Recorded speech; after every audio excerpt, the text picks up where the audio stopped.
Insurance. Buffalo beats Cincinnati yesterday in snowy Buffalo, coming back from 28-18 down in this game. In the fourth quarter, they score 21 points unanswered and win 39-34 over the Bengals, dropping the Bengals to 4-9. Josh Allen was unbelievable. 3 touchdowns passing, a touchdown rushing, 9 carries, 78 yards. Joe Burrow did have 4 touchdowns, but 2 huge picks in the fourth quarter on back-to-back passes.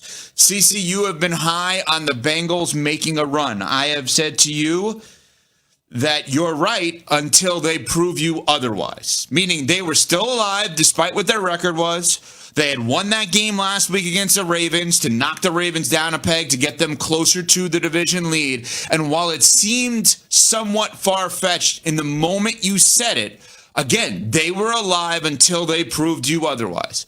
Did they prove you otherwise incorrectly yesterday? Yeah, they proved me otherwise. And let's dispel of the narrative that the Cincinnati Bengals are letting Joe Burrow down, because yesterday Joe Burrow let Joe Burrow down. Ooh, okay. The back-to-back picks in the fourth quarter was the difference in the game. Don't at me. Don't talk about anything else. I understand that the Bengals defense let the Bills offense and Josh Allen in particular run roughshod, but they were in control of that game. You're talking about having a double-digit lead on the road with 8 minutes to go. And the reason why your team lost is because the quarterback on back-to-back throws gave it to the other team, and they both resulted in touchdowns. That can't happen. Not if you recognize that you have zero margin for error if your team wants to get back in the playoff race in a significant way. Now, I understand that it was always going to be far-fetched, but I thought that if the Cincinnati Bengals could get that win yesterday, if they could find a way to close the show in that game in that fourth quarter, in that fourth quarter, and he wasn't playing up to his standards. And I was with you. I thought the Bengals were a team that could be really scary down the stretch. If they could get past Buffalo, you thought, wow, based on what the AFC North is looking like, maybe they absolutely could make a run. We've seen Joe Burrow do this in the past. We saw him do it last year, where he put up unbelievable numbers when he came back and he was healthy. But now that looks pretty bleak, especially with Pittsburgh's win yesterday. And now the Bengals are guaranteed to finish with their fewest wins since they went 4-11 in 2020. That's when Joe Burrow was a rookie. And you have to wonder what the rest of the season will look like, and if there will be some big changes in Cincinnati as a result. It's interesting. We go to Zach Taylor's job. I guess tell me what he's done so wrong. I'm not saying he's done so much right, but if Joe Burrow is this team and Joe Burrow is not there, are we going to blame Zach Taylor for this? Because technically, if you go based on, let's just use CC's assessment up until yesterday, a team still alive in the postseason in Week 14 that could potentially win the division. Fact? Up till yesterday. Mm-hmm. Then Zach Taylor, I have no reason to defend the guy. I'm just pointing out fact. Technically kept them alive to win the division into Week 14 without Joe Burrow in the lineup for most of the season. Now, they haven't won a lot of games, which is the weird part because the division's not very good. But are we sure Zach Taylor is where we should point the finger here? Yeah, because nuance and context don't factor in when you have a quarterback as good as Joe Burrow. The reality of the Cincinnati Bengals is that it will be 3 straight years that Joe Burrow is outside looking into the playoffs.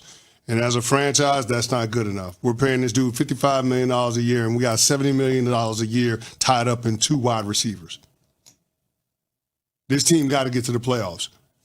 And there is no excuse as to why that can't happen, especially if what you said is true, that your playoff hopes were a control of your own destiny.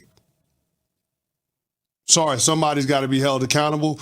You held Lou Anarumo accountable last year, where clearly he didn't have the players on the defensive side of the ball to have a formidable unit, to have even a competent unit. There's no one else to scapegoat in Cincinnati except for the head coach. And I think that's coming down the pike if Cincinnati doesn't punch their ticket to the dance, which it's looking like they won't. Are they done? Yeah, they're done. They're done. That was it. They had to. He was absolutely awesome. The touchdown run against the blitz was incredible. I thought he was phenomenal on fourth downs. He was 3 or 4 passing with a couple of touchdown passes. On fourth down, in gotta have it moments, Josh Allen was everything that you would expect him to be. And he finally exercised those demons by being able to best Joe Burrow and the Cincinnati Bengals. So can't say enough good things about Josh Allen. That was an MVP caliber performance, what he put together yesterday. Yeah, he was incredible. And I do think it's done for Cincinnati, unfortunately. With Pittsburgh winning yesterday, what a monumental win by them. They're now, Cincinnati's 3 games behind them in the standings. Yep. They had a razor-thin margin for error anyway, and you dropped that game yesterday. Unfortunately, I don't see it happening, which is a shame because it would have been so fun to watch them try to make a run like they did last year. So if they are done, meaning Cincinnati, do they need to shut down Joe Burrow at some point here or let him play through the season? No, you let him play. He wants to play. Oh, I know he wants to play. I don't even know if it's their choice. Well, no, He's already missed so much football. But you do know the answer to that. What's the answer? No, it's not their choice. He's in charge. Exactly. And he's already missed so much time. You think he wants to sit out? Of course not. Right. But I think this 30-second conversation we just had is the problem with that franchise. They have handed the reins to a phenomenal player to influence decision making. And like many people who are not decision makers, his decisions are not helping the team. That's why he's actually not paid to be a decision maker. He's paid to be a decision maker once the 4 quarters of a football game start, and he's a phenomenal one outside of the 4th quarter last night. But if you're saying Zach Taylor's got to go, someone has to come in that is willing to say no to Joe Burrow. That's what it's not even an X's and O's thing. It's, I know these are your guys. I know how much you love Higgins and Chase. You have every reason to love them. Joe, you're so good that we can't have both of them. We could have somebody a level below, and we need to use this money elsewhere. I don't understand why you think they can't have both of them. The Philadelphia Eagles have A.J. Brown and Devontae Smith, and they're paying Jalen Hurts $50 million a year. They seem to be able to make it work. Why can't the Bengals have both of those guys?